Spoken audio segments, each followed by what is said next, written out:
Bueno, en horas de esta tarde se realizó, como estaba previsto, la votación en el Senado sobre la propuesta para fiscal nacional que el gobierno había hecho hace unos días, la semana pasada, de la fiscal Marta Herrera. Recordemos que esta es la segunda propuesta. La primera fue del fiscal Morales, quien la rechazó el Senado.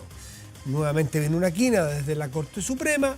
El presidente de esa quina eligió ahora a Marta Herrera y el Senado hoy votó y rechazó, como estaba lamentablemente previsto. Digo lamentablemente porque llevamos 80 días sin fiscal nacional en este país. Como si alguien dijera, bueno, pero es que el tema de la delincuencia y el tema de la inseguridad no es tan urgente, así que tampoco nos compliquemos tanto la vida. Es una ironía, obviamente. Pero se rechazó y no está claro todavía cuál será el proceso que va a seguir la Corte Suprema. Si partirá de nuevo, resetea el proceso y pide nuevamente a otras personas que postulen, o de los postulantes originales vuelven a rellenar la quina con una persona, porque Marta Herrera queda fuera. En fin, pero ¿qué es lo que pasó en el Senado? Hay una derrota política del gobierno, sin duda, enorme, inédita, por segunda vez. Iván Flores, senador demócrata cristiano, estuvo entre los senadores que votó a favor de la propuesta del gobierno, pero esta perdió por 26-10 y 9 abstenciones. Necesitaba 2/3, es un altísimo quórum. Iván Flores, buenas noches, gracias por recibirnos. ¿Cómo está? Buenas noches, Matías. Con mucho gusto. Bueno, cuéntenos usted qué pasó, cómo se explica esta derrota del gobierno, que es una derrota para todos, porque bueno, la institucionalidad funciona y era previsto. O sea, puede pasar que se caiga en alguna parte, pero son 80 días sin fiscal y el horizonte no está claro cuándo vamos a tener un fiscal o una fiscal nacional. ¿Qué pasó? Bueno, la mayor parte de esos 80 días son parte del procedimiento en donde la Corte Suprema tenía que llamar a postular, nombrar una quina y entregársela al presidente de la República. Sí. 10 días debía tardar el presidente y 10 días el Senado. Eso se hizo. Y se rechazó al fiscal Morales por faltándole 5 votos. Y en este caso fueron más. Fueron 6, 7 votos los que le faltaron a la fiscal Herrera. Ahora, bueno, mira, la derecha ya había advertido de que no iba a votar en favor de Marta Herrera y por lo tanto pero había hubo parte de la derecha, advertido, ¿no? perdón, senador Flores, pero hubo parte de la derecha que sí votó por Marta Herrera, no alcanzaron, faltaron 7, se necesitaban 33 votos. Sí, pero bueno, la bancada de la UDI votó completa y parte de Renovación Nacional se abstuvo, cuestión que en definitiva... Lo que pasa es que aquí no se gana por mayoría, Matías, se gana por quórum. Y si no se alcanza un quórum mínimo de 33, aunque los asistentes a la sala pudieran ser 34 y 33 voten a favor, o 32, no alcanza el quórum y punto. No es un tema de la mitad más uno, es de alcanzar una cifra mínima, que en este caso fueron 31, porque habían 2 personas que en asistencia y estando autorizados se rebajó el quórum. Por lo tanto, fueron 31 votos los que se necesitaban y tuvo 26 a favor. La UDI casi toda votó en contra, la mitad de Renovación votó en abstención y otros votaron en contra, y también hubo una miscelánea de distintas personas. Bueno, era en definitiva un escenario muy difícil y el gobierno lo sabía, por lo tanto aquí no hay tanta sorpresa. Y podrán haber varias razones que el gobierno pudo haber evaluado en su tiempo y en su momento, pero que no se consideró, y por lo tanto se nombra a Marta Herrera, a quien ya había el gobierno, no digo descartado, pero a lo menos no considerado en la primera oportunidad, sabiendo de que Morales también tenía algunas dificultades y que estaban en la prensa. Y en este caso los ruidos estaban más bien ligados a la negativa o más bien al reclamo de la asociación de funcionarios más importante del Ministerio Público. Recordemos que el Ministerio tiene un poco más de 4.000 funcionarios y en este caso esta asociación representaba cerca de 3.000. Pese a que hubo unos cuantos de... Sí, la carta de la Asociación de Funcionarios en contra de la postulación de Marta Herrera fue muy brava a fines de la semana pasada y hacía muy difícil pensar que pasara entonces la valla del Senado.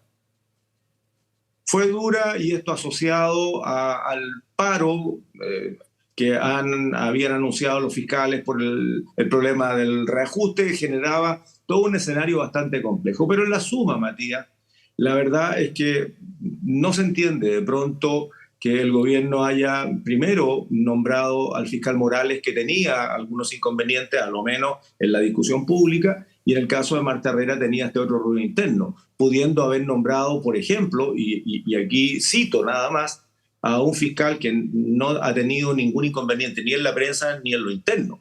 Me refiero al fiscal Meléndez, que tiene el piso firme, que tiene el techo sin vidrio y además la pintura de la carrocería intacta. Entonces, Sí, pero por ahí podría haber... senador Flores, pero no es acaso, aquí es para discutir, un poquito ser de abogado del diablo, pero ¿no nos estaremos equivocando en creer que tenemos que nombrar a personas en un cargo de la trascendencia del fiscal nacional o la fiscal nacional por 8 años, solamente considerando aquel que es aceptado internamente, aquel que no tenga problemas y aquel que, en fin, no genere rechazos, en vez de fijarnos quién es el mejor para dirigir el Ministerio Público? O sea, el señor Meléndez no lo conozco, ¿eh? O sea, por favor, despersonalizo totalmente porque no lo conozco. No conozco su trayectoria, no podría hablar ni bien ni mal de él. ¿Estamos seguros que el señor Meléndez haría bien la pega? ¿No es ese el voto que debe tener un senador? Bueno, yo creo que cada uno de nosotros votó en conciencia, Martín, y se ha venido diciendo desde el principio. Lo que pasa es que aquí hay un procedimiento, primero, que es poco abierto, poco transparente y tiene varios grados de opacidad. Y me refiero a que el gobierno siempre queda encajado a una quina que le entrega la Corte Suprema. Y el Poder Judicial, y permítanme decirlo con toda claridad, Matías, es el único poder del Estado que no está sometido ni al escrutinio público directo, ni tampoco a este acuerdo político que ocurrió hace cerca de 15 o 16 años atrás, que todas las fuerzas políticas acordaron que primero, segundo y tercer nivel jerárquico nacional para nombrar a las autoridades, tenía que hacerlo una institución autónoma de la administración del Estado, del gobierno, el servicio civil, y sean nombrados por alta dirección pública. Eso se hace con directores nacionales, directores regionales, y fueron progresivamente aumentando también por acuerdo político. En el caso del Parlamento, el escrutinio es directo, la gente elige a sus parlamentarios. Pero en el caso del Poder Judicial, la verdad es que hay una tradición que es distinta. Y en ese contexto en donde la falta de transparencia o procesos distintos van generando en la ciudadanía finalmente una duda cuando la falta de transparencia la instala. Y cuando se instala la duda, lo que ocurre es una pérdida de legitimidad y de confianza del proceso. Nosotros no estamos exentos a eso.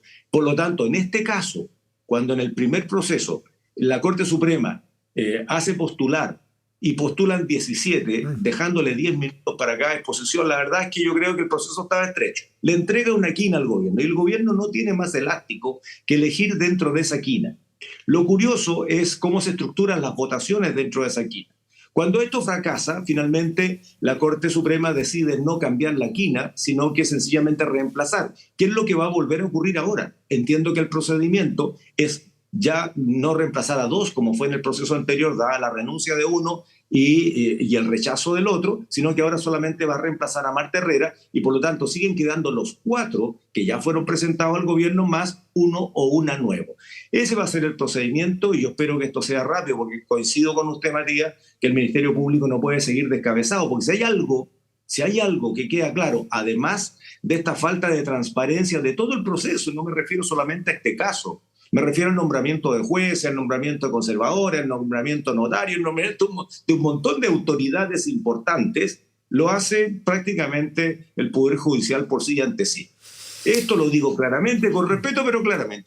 Y la prioridad nacional, Matías, hoy día, no permite ni acepta que no sea prioridad del Estado el dedicarse a ver cómo se combate una delincuencia que ya no es la que conocíamos. La propia Marta Herrera decía hoy día con bastante claridad, decía que el ejercicio de la violencia es cada vez más crudo, que el financiamiento de esta violencia se hace con la propia comisión de delito y estoy hablando del narcotráfico o estoy hablando particularmente de lo que ocurre con el sistema de narcotráfico que es mucho más complejo que la simple venta de estupefacientes o de químicos prohibidos. O sea, tenemos hoy día en Chile una situación extremadamente delicada que nos puede llevar a cualquier escenario para lo cual no estamos preparados. Por tanto, prioridad. Iván, Y para eso necesitamos un ministerio público distinto. No puede ser el ministerio público sobrepasado, saturado, con una serie de dificultades, con mala tecnología, con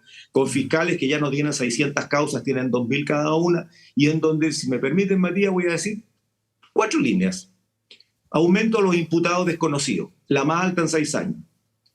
Aumento de las salidas no judiciales, un 68% de salidas no judiciales. O sea, no hay juicio. Buscan un acuerdo y se terminó el problema, se terminó la investigación. Tenemos un número importantísimo de causas archivadas, una disminución de un 30% de juicios orales, un mayor tiempo de tramitación de las causas que nunca había habido, y un aumento de los delitos operando de las cárceles y una narcoactividad que penetra el territorio y las instituciones. Puedo seguir, la lista re larga. No, siempre por algo se explica que la población, que es el mejor termómetro de lo que ocurre en el país, siente como su mayor problema. Por algo será. Por lejos. Entonces, esto no es al azar. Iván Flores, desde el punto de vista político, el trabajo que hicieron los ministros del gobierno, a su juicio, en el Senado, ¿estuvo bien hecho? Hay que hacer un trabajo prevotación de sociabilizar, de negociar, entre comillas, y acuerdo entre el gobierno y el Senado. ¿Eso es lo que ustedes esperan para un tercer caso? Sí, sin duda. Yo creo que parte del arte de gobernar significa también el arte de conversar, de acercarse, de negociar en el buen sentido de la palabra.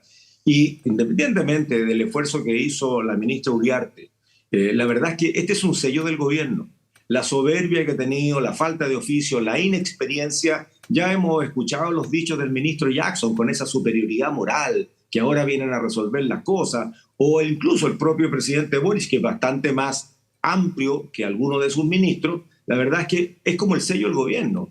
O sea, la soberbia ha sido parte de la actitud, y yo espero que vayan aprendiendo, aunque sea un poco coscacho, porque estos son coscachos para el gobierno, por culpa y causa de ellos, o no tanto. Pero al final de cuentas el gobierno tiene que hacerse más hábil en este tipo de materia. Yo no digo que tenga que estar negociando el apoyo, yo digo que tiene que estar conversando para buscar apoyo. Ahora, yo creo que esto finalmente sirve de experiencia, Matías, porque si hay algo que no puede ocurrir es que volvamos a tener un fracaso. Y esto también tiene que entenderlo la Corte Suprema.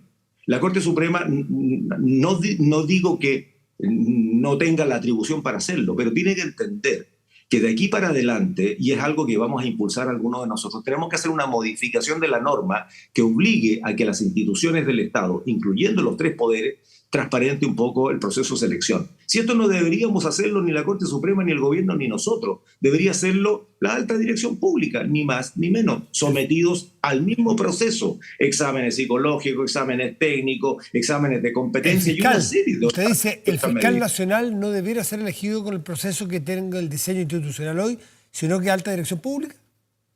Sí, claro, de ahí para adelante. Y el Poder Judicial debería entender que el mundo va para allá. El mundo necesita transparencia, necesita eficiencia, necesita eficacia en sus instituciones. Eso tiene que cambiar los legisladores en buena parte, ¿no?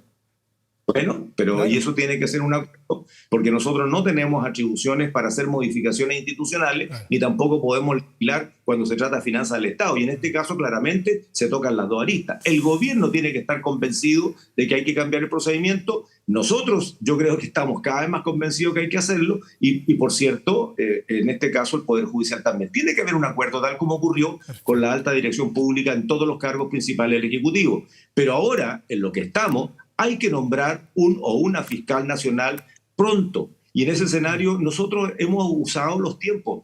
El gobierno esperó hasta el último día, hasta el día 5º en este segundo tiempo. Y hasta el día, creo que fue el 9º o el 10º en el primer procedimiento. Nosotros lo hicimos de inmediato. El Senado se reunió de inmediato, por lo tanto el retraso no es atribuible a nosotros. Nosotros vamos a estar disponibles. Y lo que le estamos diciendo al gobierno, conversemos, busquemos una alternativa de cómo salir de esto de la mejor manera posible, porque lo que necesitamos no es un mandón, no es un jefe, lo que necesitamos es un líder. Y ese líder tiene que estar limpio por dentro de la institución y limpio por fuera de la institución. O sea, aquí hay que hacer transformaciones. El Ministerio Público tiene que ser mejorado, transformado, y esto con más recursos. Yo la primera vez voté contra el fiscal Morales y ahora voté a favor de Marta Herrera, sí, aunque dije ayer que no lo tenía claro, que iba a escuchar responsablemente su exposición y me convenció en su exposición, pero no estuvieron los demás votos, así de simple. Así de simple, pero así de complicado porque quedamos nuevamente en fojas cero. Iván Flores, muchísimas gracias. Muy buenas noches, como siempre. Gracias a usted, Matías. Muy buenas Chao. noches.